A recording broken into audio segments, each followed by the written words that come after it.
तो पिछले वाले क्लास में हम लोगों ने डाइजेस्टिव सिस्टम देखा था, है ना।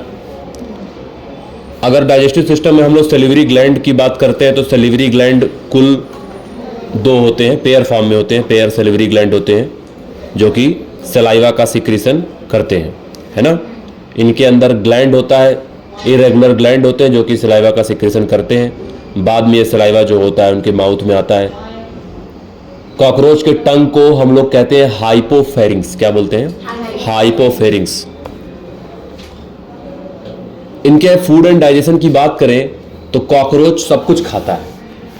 कॉकरोच जो होता है वो ओमनीवोरस होता है, सब कुछ खाता है, प्लांट भी खाता है, एनिमल भी खाता है।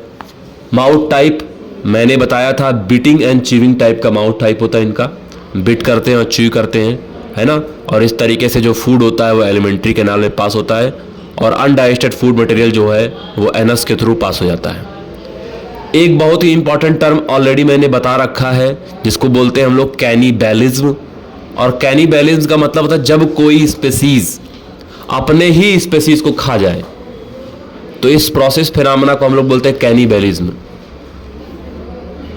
कॉकरोच, एडल्ट कॉकरोच छोटे कॉकरोच को खा जाता है, तो ये फिनोमेना, यंग कॉकरोच को खाने का फिनोमेना जो टेंडेंसी है, इसको बोलते हैं हम लोग कैनिबैलिज्म बोलते हैं। हम लोग कॉकरोच के सर्कुलेटरी सिस्टम की बात करेंगे। तो जो कॉकरोच का सर्कुलेटरी सिस्टम है बेटा, उसमें open type of circulatory system होता है, क्योंकि यहाँ पर प्रॉपर ब्लड वेसल्स के थ्रू सर्कुलेशन नहीं होता है, आर्टरी, वीन और कैपिलरी के थ्रू।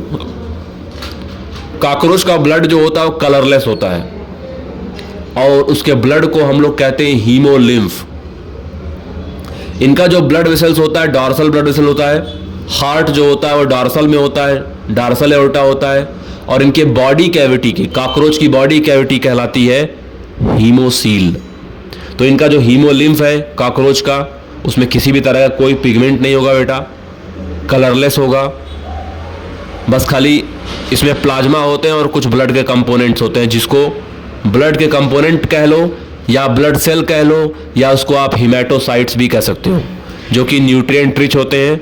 और इनका जो नाइट्रोजनस वेस्ट होता है वो होता है यूरिक एसिड। अभी आप एक्सक्रीटरी सिस्टम ऑफ कॉकरोच में देखेंगे कि कॉकरोच जो होता है वो यूरिक एसिड सिक्रेट करता है, that's why they are uricotelic. अब आता है इनका बॉडी कैविटी जो हीमोसील होता है ना, वो कंप्लीटली डिवाइडेड होता है, उसमें डिवाइडेड होता है मतलब स्पेसेस में डिवाइड होता है हीमोसील इनका बॉडी कैविटी। और उस स्पेसेस को जिसमें हीमोसील इनका डिवाइडेड होता है उसको बोलते हैं सिंसेस, बोलते हैं सिंसेस। इस तरीके से डिवाइड होता है। और कॉकरोच के सर्कुलेटरी सिस्टम की बात करेंगे तो इनके पास एलरी मसल्स होती है, और ये जो एलरी मसल्स होती है बिल्कुल फैन लाइक मसल्स होती है, 12 पेयर में होती है। 12 पेयर होते हैं एलरी मसल्स के, 12 पेयर में ये एलरी मसल्स पाई जाती है। ट्रायंगुलर इन शेप होती है, पॉइंटेड होती है, और इस तरीके से जो एलरी मसल्स होती है वो हार्ट के साइड में यहाँ देखने को मिलेगी। कॉकरोच का जो सिंसेस होता है वो एक स्पेस की तरह है, मतलब जो कॉकरोच का जो बॉडी कैविटी है जो सीलोम है, जिसको हम लोग हीमोसील बोलते हैं, वो सिंसेस में डिवाइडेड होती है। और कुल टोटल 3 सिंसेस होते हैं कॉकरोच की बॉडी में। कॉकरोच का जो ब्लड वेसल्स है वो डॉर्सल साइड में होता है। कॉकरोच के हार्ट की बात करें तो कॉकरोच का हार्ट 2.5 सेंटीमीटर लॉन्ग होता है, नैरो होता है, मस्कुलर ट्यूब के जैसा होता है।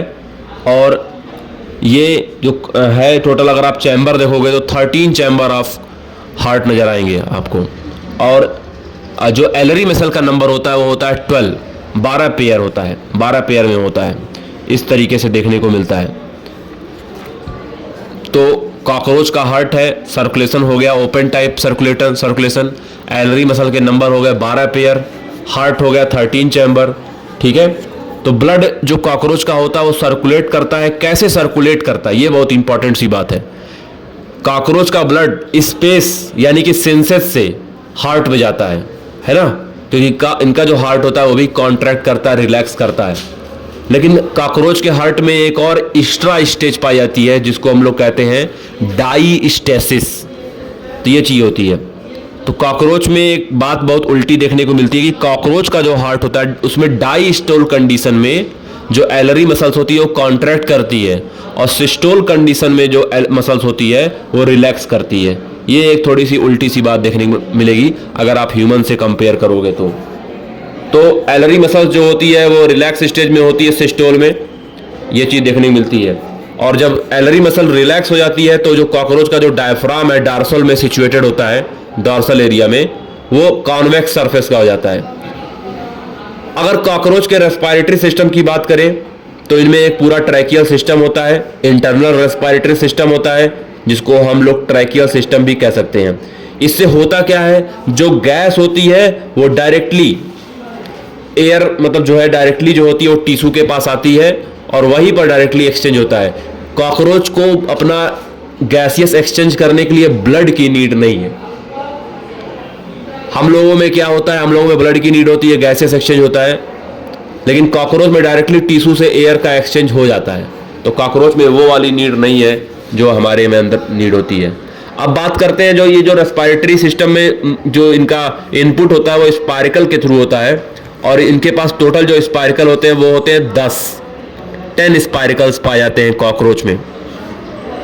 उनका लोकेशन बहुत इंपॉर्टेंट है। 2 पेयर ऑफ स्पाइरकल थोरैक्स रीजन में होते हैं और 8 पेयर ऑफ स्पाइरकल जो होते हैं वो एब्डोमेन रीजन में होते हैं। और स्पाइरकल्स अल्टीमेटली ओपन हो जाते हैं एयर सैक्स में, जिसको हम लोग ट्रैकिया कहते हैं, और ट्रैकिया से फिर जो एयर होती है वो चली जाती है ट्रैकियोल में।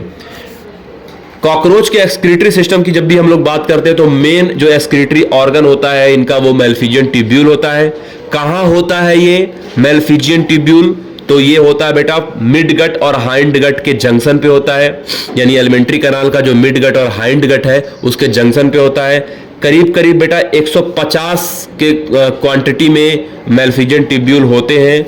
येलो कलर के होते हैं, थिन होते हैं, एक्टोडर्मल होते हैं, थ्रेड लाइक होते हैं, हैंगिंग फ्रीली हैंग करते हैं ये जो मेलफिजियन ट्यूब्यूल होते हैं। मेलफिजियन ट्यूब्यूल बेटा ग्लैंडुलर एपिथेलियम सेल होता है, इसके पास माइक्रोविलाई होता है जो कि वहां पर काम करता है अपना।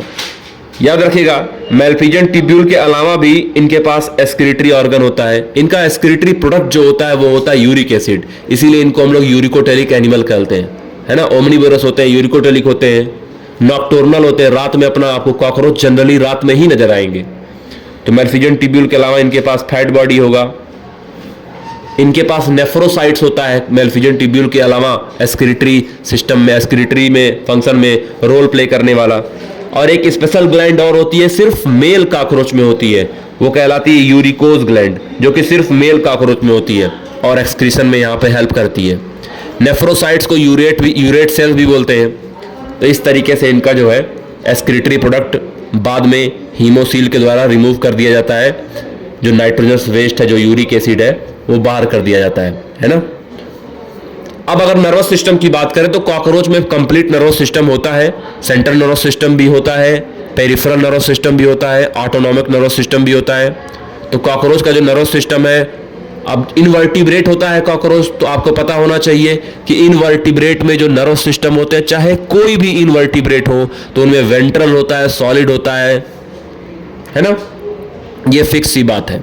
अगर सेंट्रल नर्वस सिस्टम की बात करते हैं तो सेंट्रल नर्वस सिस्टम इनका तमाम तरह के ईसोफेजियल और सुप्रा ईसोफेजियल इस तरह से डिवाइडेड होता है, जिसको हम लोग कलेक्टिवली ब्रेन कहते हैं, जिसमें सुप्रा ईसोफेजियल आप कह सकते हो, सब ईसोफेजियल कह सकते हो, सर्कम ईसोफेजियल कह सकते हो। इनको कलेक्टिवली हम लोग ब्रेन कहते हैं। और ब्रेन जो होता है इनका हेड रीजन में होता है, ईसोफेगस के ऊपर होता है, और एंटीना जो इनका निकला होता है उसके बीच में होता है। और मास ऑफ न्यूरॉन को हम लोग गैंग्लियन कहते हैं। इस तरीके से अब याद रखिएगा जो इनका सब ईसोफेजियल गैंग्लियन होता है वो बाइलोब्ड होता है, और वो ईसोफेगस के जस्ट नीचे होता है ना, यानी हेड के जस्ट नीचे ईसोफेगस रीजन में होता है। तो हम लोग कह सकते हैं इनके पास 3 गैंग्लियन जो है थोरैक्स रीजन में होता है, और 6 गैंग्लियन जो होते हैं वो एब्डोमेन रीजन में होते हैं। 3 गैंग्लियन थोरैक्स में, 6 गैंग्लियन एब्डोमेन में, और बहुत ही गैंग्लियन जो होते हैं वो हेड रीजन में होते हैं। इसीलिए कॉकरोच का सर काट दो तो बहुत दिन तक जिंदा रह सकता है, हफ्तों जिंदा रह जाता है ना, क्योंकि हेड रीजन में ज्यादा गैंग्लियन होते ही नहीं है जो उनका होता है। बाकी इनके पास पेरिफेरल नर्वस सिस्टम भी होते हैं जो कि अदर कंट्रोल करते हैं, इनकी आइज को कंट्रोल करेंगे, एंटीना को कंट्रोल करेंगे, लेबरम को कंट्रोल करेंगे, मैंडिबल को कंट्रोल करेंगे, मैक्सिला को कंट्रोल करेंगे, लेबियम को कंट्रोल करेंगे, और तमाम तरह के विंग्स, थोरैसिक ऑर्गन को कंट्रोल करेंगे। बाकी इनके पास ऑटोनॉमिक नर्वस सिस्टम भी होता है जो कि अन्य चीज़ों को कंट्रोल करने का काम करता है। तो अभी हम लोग नेक्स्ट कंटिन्यू करेंगे रिप्रोडक्टिव सिस्टम, और बहुत ही इंपॉर्टेंट है रिप्रोडक्टिव सिस्टम।